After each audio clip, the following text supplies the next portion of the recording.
നമ്മളിൽ ഭൂരിഭാഗം പേരും വായ്പകൾക്കായി ബാങ്കുകളിൽ എത്തുമ്പോഴോ മൊബൈലിൽ എന്തെങ്കിലും സാധനങ്ങൾ വാങ്ങാൻ EMI ഓപ്ഷൻ തിരയുമ്പോഴോ മാത്രമാണ് ക്രെഡിറ്റ് സ്കോറിനെ പറ്റി ചിന്തിക്കാറുള്ളത്. എന്നാൽ പെട്ടെന്നൊരു ദിവസം കൊണ്ട് ഉണ്ടാക്കിയെടുക്കാൻ പറ്റുന്നതല്ല ക്രെഡിറ്റ് സ്കോർ. നിങ്ങളുടെ സാമ്പത്തിക അച്ചടക്കത്തിന്റെ കൃത്യമായ രേഖയാണിത്. 300 മുതൽ 900 വരെ നീളുന്ന ഈ ക്രെഡിറ്റ് സ്കോർ ഇന്ത്യയിലെ പ്രധാന 4 ഏജൻസികളാണ് നിർണ്ണയിക്കുന്നത്. 1 സിബിൽ, 2 എക്സ്പീരിയൻ, 3 ഇക്വിഫാക്സ്, 4 CRIF, ഹൈമാർ എന്നിവരാണ്. ഇനി നിങ്ങളുടെ സ്കോർ മികച്ചതാക്കാൻ ശ്രദ്ധിക്കേണ്ട 5 പ്രധാന കാര്യങ്ങൾ എന്തൊക്കെയാണ് എന്ന് പറയാം. 1 കൃത്യമായ തിരിച്ചടവാണ്. ക്രെഡിറ്റ് സ്കോറിൽ ഏറ്റവും നിർണായകമായ പങ്ക് വഹിക്കുന്നത് നിങ്ങളുടെ തിരിച്ചടവുകളാണ്.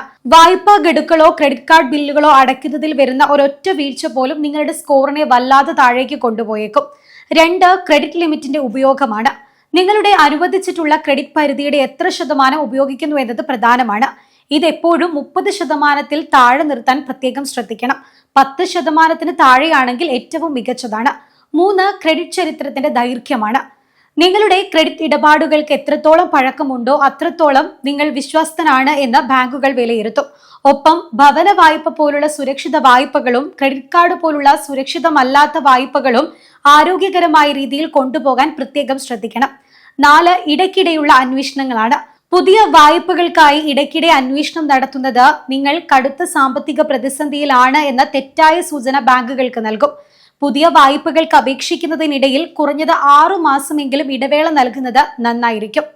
ഇനി എല്ലാവർക്കുമുള്ള ഒരു പ്രധാന സംശയമാകും പങ്കാളിയുടെ ക്രെഡിറ്റ് സ്കോർ നിങ്ങളെ ബാധിക്കുമോ എന്നത്. ഇന്ത്യയിൽ ക്രെഡിറ്റ് സ്കോർ തികച്ചും വ്യക്തിഗതമാണ്. ഇത് നിങ്ങളുടെ പാൻ കാർഡ് പോലുള്ള രേഖയുമായാണ് ബന്ധിപ്പിച്ചിരിക്കുന്നത്. അതിനാൽ പങ്കാളിയുടെ മോശം സ്കോർ നിങ്ങളുടെ വ്യക്തിഗത സ്കോറിനെ ബാധിക്കില്ല. എന്നാൽ രണ്ടുപേരും ചേർന്ന് ഒരു സംയുക്ത വായ്പയ്ക്കോ ജോയിന്റ് ക്രെഡിറ്റ് കാർഡിനോ അപേക്ഷിക്കുമ്പോൾ പങ്കാളിയുടെ സ്കോറും പ്രധാനമായി പരിഗണിക്കുന്നതാണ്. ഇനി നിങ്ങളുടെ ക്രെഡിറ്റ് സ്കോർ ഏത് കാറ്റഗറിയിലാണ് എന്നറിയുന്നതിന് സ്വയം ഒന്ന് വിലയിരുത്തി നോക്കാം. 750 മുതൽ 900 വരെയാണ് എങ്കിൽ അത് സൂപ്പർ സ്കോർ ആണ്. നിങ്ങൾക്ക് വളരെ എളുപ്പത്തിൽ കുറഞ്ഞ പലിശയ്ക്ക് ലോണുകൾ ലഭിക്കും. ഇനി 700 മുതൽ 749 വരെയാണ് എങ്കിൽ അത് നല്ലൊരു സ്കോറാണ്. ബാങ്കുകൾ നിങ്ങളെ വിശ്വസിക്കും, ലോൺ തരാൻ മടിക്കില്ല. ഇനി അത് 600 മുതൽ 699 വരെയാണെങ്കിൽ ഒരു ശരാശരി നിലവാരമാണ്. ലോൺ കിട്ടിയേക്കാം, പക്ഷേ പലിശ നിരക്ക് അല്പം കൂടുതലായിരിക്കും. 600-ൽ താഴെ വരുന്നത് വളരെ അപകടകരമായ അവസ്ഥയാണ്. ഈ സ്കോർ വെച്ച് ബാങ്കുകളിൽ നിന്ന് ലോൺ കിട്ടാൻ വലിയ ബുദ്ധിമുട്ടായിരിക്കും. കൃത്യമായ സാമ്പത്തിക അച്ചടക്കത്തിലൂടെ നല്ലൊരു ക്രെഡിറ്റ് സ്കോർ സൂക്ഷിക്കുക. ലോൺ EMIകളും ക്രെഡിറ്റ് കാർഡ് ബില്ലുകളും കൃത്യസമയത്ത് അടയ്ക്കാൻ ബാങ്ക് അക്കൗണ്ടിൽ ഓട്ടോ ഡെബിറ്റ് സെറ്റ് ചെയ്തു വെക്കുക.